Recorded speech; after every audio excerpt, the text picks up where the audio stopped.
They say blood is thicker than water. But what if the ones who are supposed to protect you are the ones who betray you the most? On a VowsBurn, we reveal the darkest family secrets, where revenge simmers and no one is safe. I can still feel the weight of her gaze, even now, years later. Not a literal look, but the kind that makes you shrink into yourself, whispering that you are never enough. My mother, Vanessa Hartley, had perfected it. She could fill a room with her presence and simultaneously make you feel invisible, like a shadow tolerated only when it moved exactly as she wished. I grew up chasing a love that was conditional, fleeting, and cruelly withheld, storing every insult, every sharp critique, as though one day they might become my fuel. I learned early that survival meant patience. 7-year-old me sat cross-legged on the cold wooden floor of our Manhattan apartment, struggling with a jigsaw puzzle my mother had bought as an educational activity, while she returned from a gala, all satin and sequins, radiant in a way that left everyone else feeling pale in comparison. She glanced at my work, a curl of lip that was barely a smirk, and said, "Alina, why is that piece even in your hands? You never finish anything properly." That single sentence lodged in me like a splinter in bone. It was the first seed of anger I would cultivate, the first lesson in how love could be weaponized. The apartment smelled faintly of her perfume, sharp, metallic jasmine that lingered in the corners long after she had left. Even then, I realized her presence could dominate space without being there, a ghost measuring my worth against impossible standards. I wanted her approval desperately, but the closer I got, the more impossible it became. Each compliment came with judgment, each smile, a challenge. And so I learned to observe, record, and understand her patterns as though studying an experiment she would never know existed. The school offered both sanctuary and battlefield. I was small for my age, not particularly athletic, but unusually sharp. Teachers liked me, sometimes too much. I learned quickly that their attention could be leveraged. Classmates were unpredictable. I discovered early how to play the social game, deflect teasing, and keep vulnerabilities invisible. I smiled, laughed at the right moments, and melted into the background when necessary. I was cultivating the art my mother had unwittingly nurtured, observation. At 10, I recognized her social manipulations. She could charm anyone, turn allies against each other with a single word, and make the most loyal friend doubt themselves. I hated her for it, but admiration sprouted in the soil of my anger. If she could manipulate effortlessly, perhaps I could too. Perhaps I could take what she wielded carelessly and turn it into power I could call my own. Middle school revealed my strategic mind. My mother enrolled me in piano lessons, pushing competitions I barely wanted. The other students were children of privilege, their lives curated with etiquette, modeling, and languages. I cataloged behaviors, noting who could be persuaded, manipulated, or never trusted. It became a silent game, one I played while wearing the mask of the obedient student. By 13, I perfected that mask. I smiled when I wanted to scream. I nodded when I wanted to rebel. Resentment transformed into patience. Every slight, every critique became fuel, sharpening my focus. Anger was only useful when contained. Release it impulsively and it consumes, store it, and it becomes a weapon. High school was both a sanctuary and a laboratory. I excelled academically not out of ambition, but to be noticed. Every social interaction became a test of power dynamics. Friends were observed, their loyalties, weaknesses, and motivations cataloged. I anticipated conversations, guided interactions, and planted subtle seeds of doubt. This was survival, not revenge, yet it would become invaluable. At 16, a circle of equally observant friends formed. Together, we explored subtle hierarchies, learning how gossip could be weaponized, appearances manipulated, and well-timed comments shifted alliances. The mechanics of influence, power, and control, the same my mother had mastered, were now my tools, fueled by resentment. At 17, a parent-teacher conference crystallized the truth.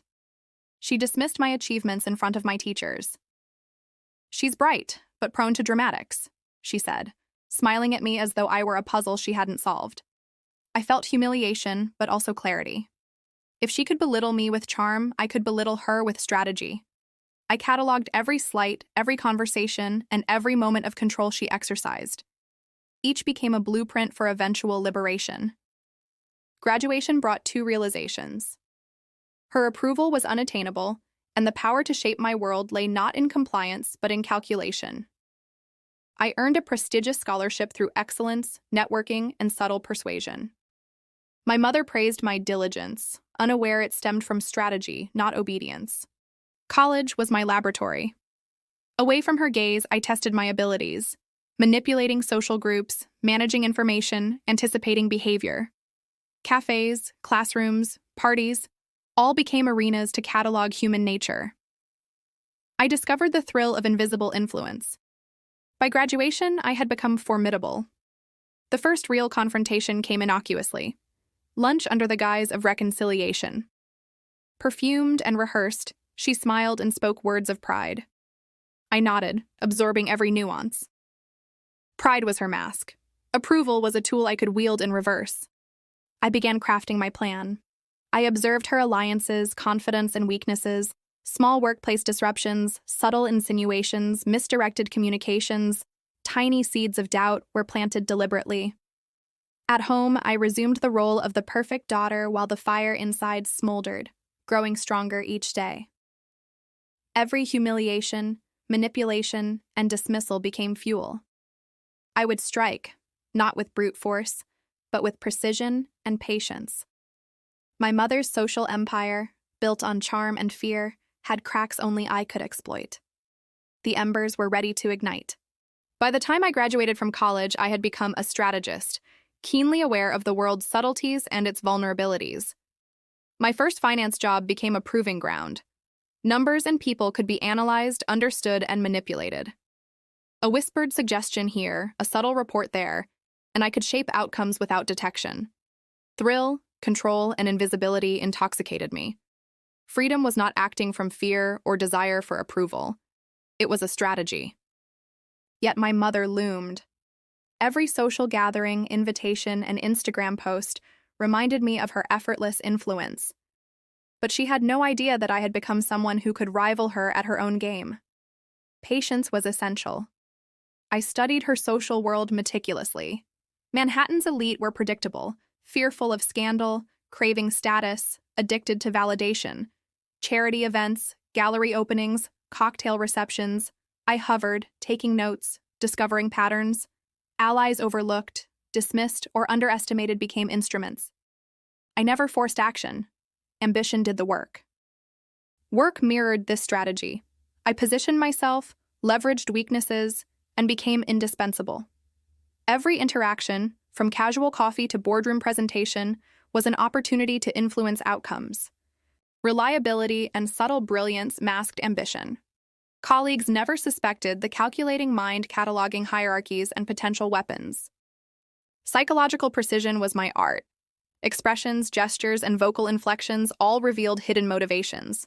Micro-tells, ego nudges, and subtle provocations became routine. This would be essential for the ultimate stage, the gala, exposing my mother's empire publicly and irreversibly. A charity gala tested my influence. Vanessa charmed donors. I lingered on the edge. Whispered remarks, subtle insinuations planted seeds of doubt. By night's end, ripples began. A small victory, but thrilling. Years of preparation required patience. Seeds of doubt had to mature. Alliances, observations, manipulations, all orchestrated toward one climactic moment. The stronger her image, the more brittle her world. And I had mapped every crack. Professional growth continued. Promotions, networks, and influence increased my reach. Every meeting was chess. Every colleague a movable piece. No longer a powerless child, I was an architect of outcomes. The gala approached, Vanessa's social pinnacle. Every ally, every rumor, every planted doubt, poised for culmination. I arrived early, elegant and composed, a mask of obedient daughter hiding the storm beneath. The night became a stage where every carefully nurtured manipulation would unfold. Whispered questions, casual remarks, and subtle exposures ignited curiosity. Her allies wavered, murmurs spread. My mother's composure faltered, her radiant mask showing micro cracks.